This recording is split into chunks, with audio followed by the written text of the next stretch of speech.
بسم اللہ الرحمن الرحیم وأتى امام محمد۔ اگلا جو ہمارے پاس ٹاپک ہے وہ ہے الرجل والمرأة، یعنی مرد اور عورت یتودعان، ان دونوں کا وضو کرنا من اناء واحد، ایک ہی برتن کے ساتھ، یعنی کیا مرد اور عورت ایک ہی برتن میں سے پانی لے کر وضو کر سکتے ہیں یا نہیں کر سکتے؟ تو اخبرنا مالک، ہمیں مالک نے خبر دی، حدثنا کہ ہمیں حدیث بیان کی، نافع نے، عن ابن عمر رضی اللہ عنہ سے انہوں نے روایت کیا کہ کان الرجال، تھے مرد، والنساء اور عورتیں، یتودعون، وہ وضو کیا کرتے، جمیعاً سب کے سب، فی زمانی رسول اللہ صلی اللہ علیہ وسلم، حضور پاک صلی اللہ علیہ وسلم کے زمانے میں، من اناء واحد، ایک ہی برتن سے۔ قال محمد، امام محمد بیان فرماتے ہیں، لا بأس، نہیں ہے کوئی حرج، بأن یتودع المرأة، یہ کہ عورت وضو کرے، وتغتسل، اور وہ غسل کرے، مع الرجل، مرد کے ساتھ، من اناء واحد، ایک ہی برتن میں سے، ان بدأت، اگرچہ اس نے پہلے شروع کیا ہو، قبلہ، اس سے پہلے،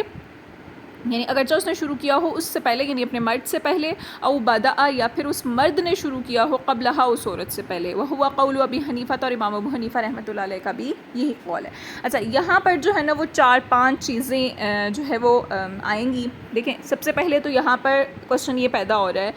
کہ یہاں پر پانی سے مراد کون سا پانی ہے؟ کہ ایک تو وہ پانی ہوتا ہے نا کہ جب ہم بالٹی یا کسی ٹب وغیرہ سے پانی لے کر وضو کر رہے ہوتے ہیں اور اس کے اندر ہمارا وہ وضو والا پانی نہیں گر رہا ہوتا، بلکہ وہ جو صاف پانی ہے نا وہ ٹب یا اس بالٹی میں موجود ہوتا ہے، تو کیا اس صاف پانی سے، اس وضو کے بچے ہوئے پانی سے، جس کو فضلِ وضو کہا جاتا ہے، ٹھیک ہے، اس سے کیا وضو کرنا یا غسل کرنا جائز ہے یا نہیں؟ تو اس سے مراد یہ ہوگا کہ چاہے وہ مرد نے اس ٹب میں سے یا بالٹی میں سے پانی لیا ہو یا عورت نے لیا ہو، تو کیا اس پانی میں سے کوئی اور وضو یا غسل کر سکتا ہے یا نہیں کر سکتا؟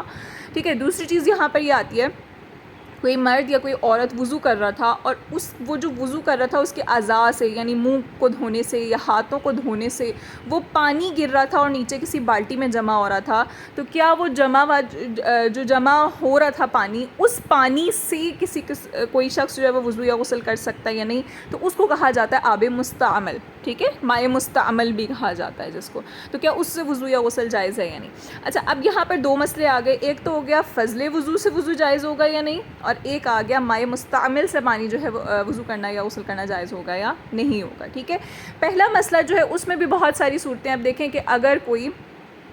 مرد اور عورت اکٹھے ایک ہی جگہ پہ بیٹھے، ایک تو یہ ہو جاتی نا کہ یا تو صرف اور صرف کسی ایک مرد نے واش روم گیا اور وہاں پر جو بالٹی یا ٹب میں پانی پڑا ہوا تھا اور اس سے وضو یا غسل کر کے آ گیا، اور اس ٹب یا بالٹی میں ابھی پانی موجود ہے جو کہ صاف پانی ہے، ٹھیک ہے، بالکل صاف ستھرا پانی ہے، یعنی وہ اس کے اندر اس کے وضو یا غسل کا پانی نہیں گرا بلکہ وہ صاف پانی ہے، تو کیا اس سے جو ہے وہ دیگر عورتیں یا مرد، چاہے وہ اس کو محرم ہوں یا نا محرم ہوں، وہ وضو یا غسل کر سکتے ہیں یا نہیں؟ اور اسی طرح سے اگر ایک عورت کر کے آئی ہے اکیلی، تو کیا اس کے بعد جو ہے وہ کوئی عورتیں یا مرد جو ہے وہ اسی پانی سے غسل یا وضو کر سکتی ہیں یا نہیں؟ اور اس کے علاوہ یہ بھی آ جاتی ہے کہ مرد اور عورت دونوں اکٹھے، ٹھیک ہے، تو اس صورت میں اگر تو وہ غیر محرم ہے تو ظاہر سی بات ہے وہ اس صورت میں تو صاف یہ بات سمجھ میں آتی ہے کہ وہ اکٹھے بیٹھ کر وہاں پر وضو یا غسل نہیں کر سکتے۔ لیکن اگر محرم ہے، جیسے بہن بھائی اکٹھے ایک ہی جگہ پر چلے جاتے ہیں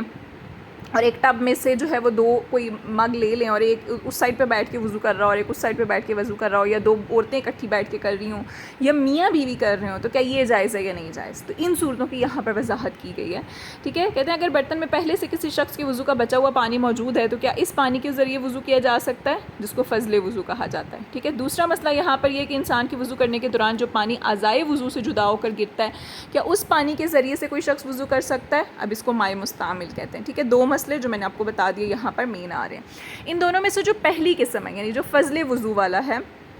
ٹھیک ہے، اس کے بارے میں اس کے استعمال کا شرعی حکم کیا ہے؟ کہتے ہیں اس کی ذیلی صورتیں درج ذیل ہیں۔ نمبر 1 تو یہ کہ مرد اکٹھے ہو کر ایک ہی برتن کے ذریعے وضو کریں، یعنی ایک ٹب درمیان میں پڑا ہوا ہے اور 3-4 مرد جو ہے وہ ارد گرد بیٹھ جاتے ہیں اور اس میں سے پانی لے کر نا اس ٹب یا بالٹی میں سے، اور اکٹھے وہیں پر بیٹھے ہوئے وضو کر رہے ہوتے ہیں،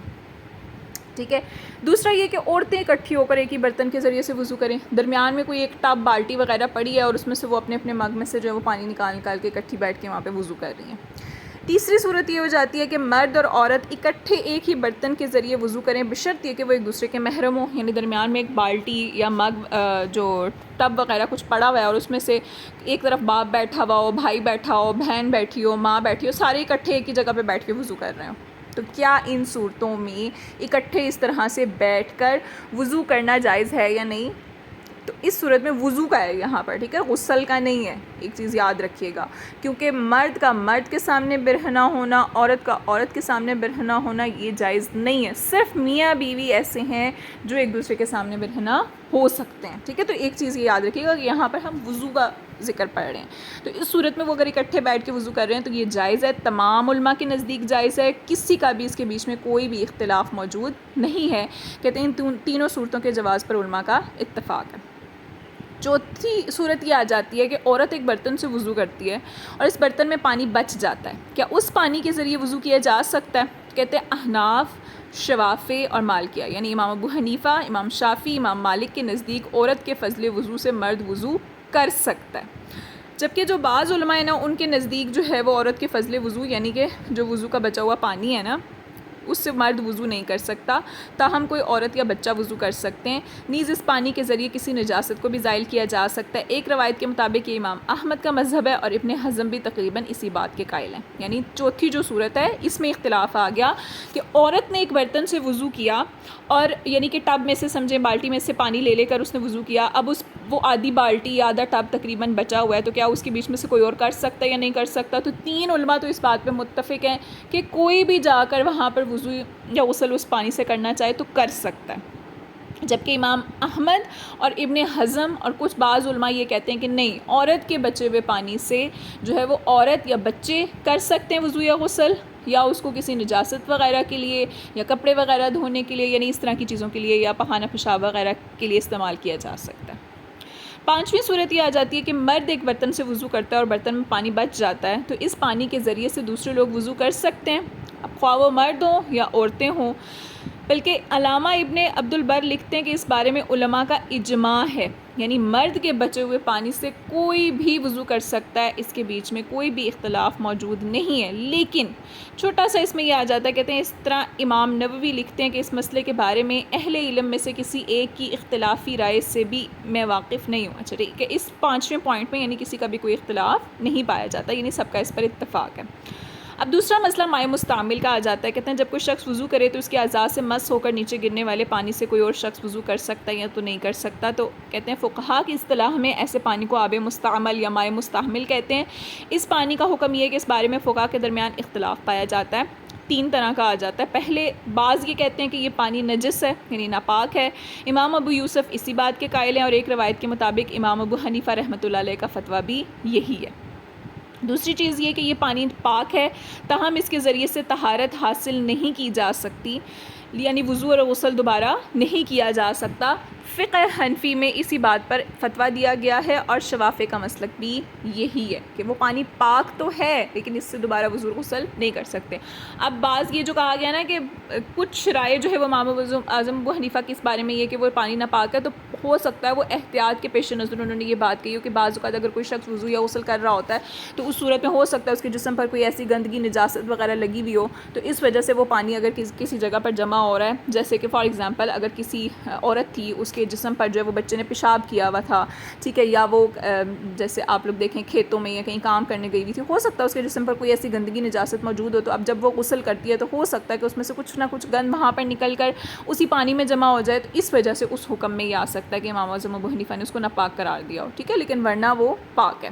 تیسری صورت یہ ہے کہ یہ پانی پاک ہے تاہم اسے رفع حدث کے لیے استعمال کرنا مکروہ ہے۔ رفع حدث جسے حد سے اصغر حد سے اکبر کہتے ہیں، یعنی اس سے وضو یا غسل کرنا جائز نہیں ہے، وضو یا غسل کے لیے اگر استعمال کر لیں گے تو ایسا کرنا ناپسندیدہ عمل ہے، البتہ نجاست زائل کرنے کے لیے اسے استعمال کرنا مکروہ نہیں ہے، یعنی نجاست وغیرہ کپڑے وغیرہ دھونے کے لیے، اس کے علاوہ دیگر پخانہ پیشاب وغیرہ کے لیے اس کو استعمال کیا جا سکتا ہے۔